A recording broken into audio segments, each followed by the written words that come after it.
আহক আজি আমি দৌল উৎসৱ চাওঁ। আমাৰ সত্ৰত দুদিনীয়া কাৰ্যসূচীৰে দৌল উৎসৱ পালন কৰা হয়। পোনপ্ৰথমতে আমি ইয়াতে দৌল গৃহত আহি থাপনাত মূৰ দোৱাই সেৱা লওঁ। লগতে আমাক ভকতসকলে ফাকুৱাৰে ফুট দিয়ে আৰু তাৰপিছত এয়া অলিভাৰ ৰঙৰ বিহুৱে নাম চাবলৈ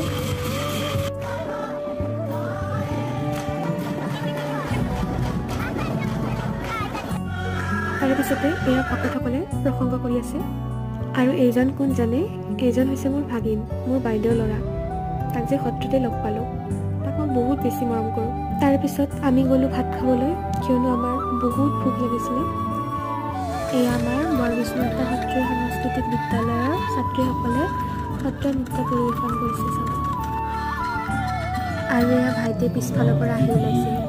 তাৰপিছত আমি হোলী গীত পৰিৱেশন কৰিলোঁ আৰু এয়া নাম চাইছোঁ। সঁচাকৈ খুব ধুনীয়া নাম গাইছে তেওঁলোকে। আজিৰ ব্লগটো ইমানতে সামৰিছোঁ দেই, বাই বাই।